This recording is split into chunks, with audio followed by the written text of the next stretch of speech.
हाँ जी, नमस्कार। हमारे यूट्यूब चैनल पर आपका स्वागत है। चलिए, देखिए आज जो है हम लोग चर्चा करेंगे आज के इस क्लास में class 10th NCERT math chapter 12। देखिए बहुत ही प्यारा सा चैप्टर है और बहुत बहुत महत्वपूर्ण, बहुत इम्पोर्टेंट चैप्टर भी है। ये क्लास 10th से लेके और बहुत सारे एग्जाम में जो आपके कॉम्पिटिटिव एग्जाम्स होते हैं इसमें भी इसके बहुत सारे प्रश्न आते रहते हैं। तो चलिए शुरू करते हैं। सबसे पहले इसका इंट्रोडक्शन देख लेते हैं। एरिया रिलेटेड टू सर्कल, वृत्तों से संबंधित क्षेत्रफल। तो सबसे पहले हम बात कर लेते हैं वृत्त की। वृत्त के क्षेत्रफल एवं परिमाप की बात कर लेते हैं। देखिए, मान लेते हैं कि ये एक सर्कल है। Let us suppose that we have a circle. We have a circle of radius r.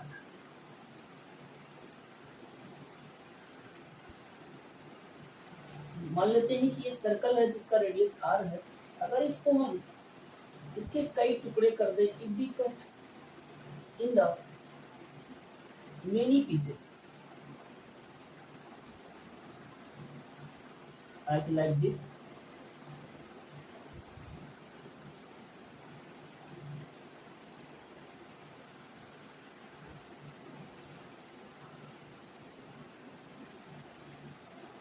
Counting करेंगे 1 2 3 4 5 6 7 8।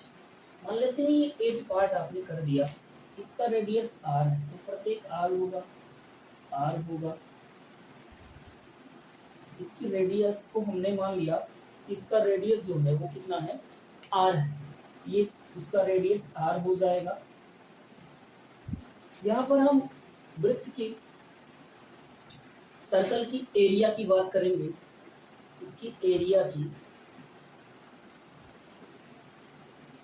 एरिया सर्कल का एरिया यानी कि क्षेत्रफल, क्षेत्रफल क्षेत्रफल की बात करें।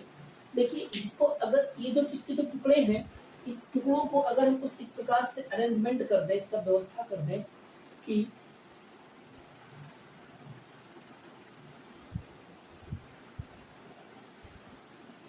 1 2 3 4 5 6 7 8। ध्यान दीजिए, ये टुकड़ा है, कुछ इस प्रकार से इसका अरेंजमेंट किया जाएगा।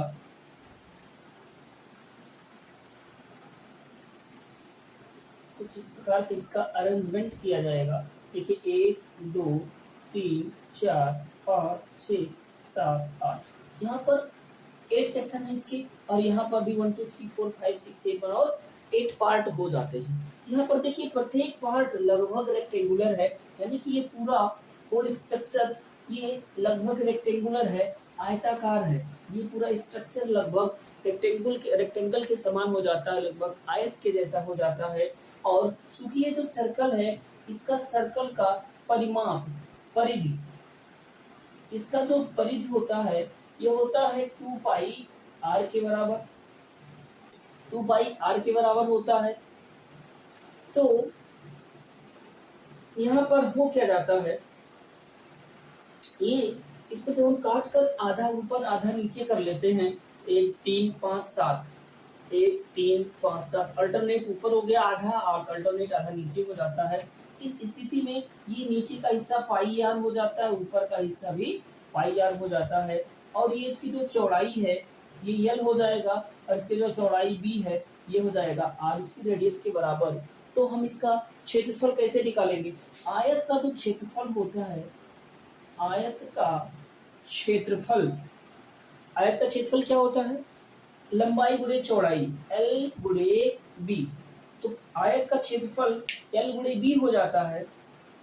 तो L का मान कितना हो जाएगा? पाई R इंटू R। तो आयत, ये चूंकि आयत है, ये किससे बना है? इसी सर्कल से बना हुआ है, यानी ये किसके बराबर हो जाएगा? वृत्त का क्षेत्रफल बराबर इस आयत का क्षेत्रफल, तो ये हो जाएगा आपका मल्टीप्लाई करने पे पाई आर स्क्वायर। यानी कि हम यहाँ कह सकते हैं कि जो क्षेत्रफल होता है वृत्त का, वो क्या हो जाता है, वृत्त का क्षेत्रफल, वृत्त का क्षेत्रफल pi R square, area of circle इसे कह सकते हैं, area of circle, area of circle will be pi R square. तो ये इसका क्षेत्रफल हो गया पाई आर स्क्वायर। अब बात कर लेते हैं कि इसके विभिन्न रूपों की। ये तो साधारण वे में वृत्त का क्षेत्रफल हो जाएगा पाई आर स्क्वायर। अब देखिए, अगर कुछ छोटे कुछ बड़े सर्कल हमारे पास हो सकते हैं, कुछ छोटे बड़े सर्कल हमारे पास हो सकते हैं। जैसे मान लेते हैं कि एक सर्कल ये है जिसका रेडियस r1 है, एक दूसरा सर्कल है, एक दूसरा सर्कल है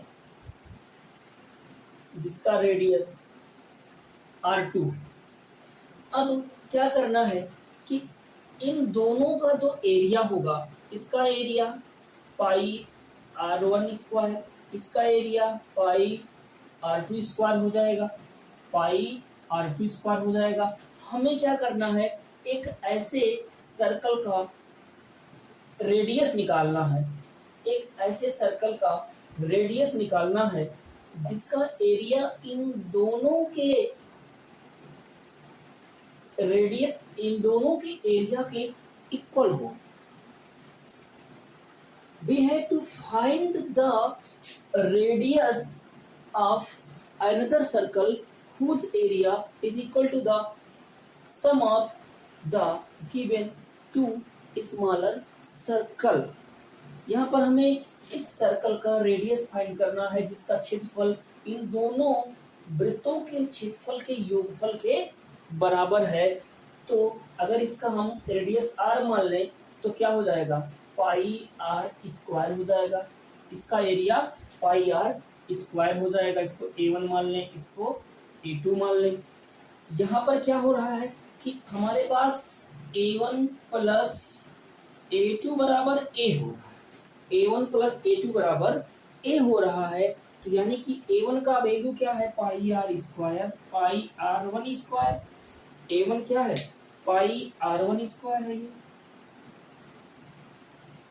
pi r1 square plus pi r2 square बराबर क्या हो जाएगा, पाई r स्क्वायर।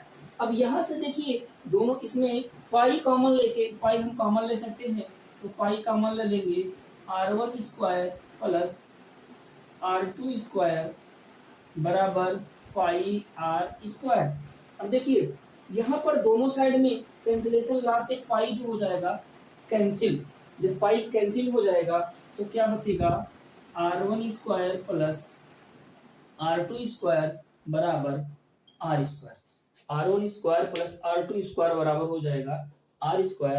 हम यहाँ से इसको r स्क्वायर की वैल्यू निकालना है, अर्थात हमें इसका रेडियस निकालना है। तो हम r बराबर क्या कह सकते हैं, अंडर रूट में r1 square plus r2 square.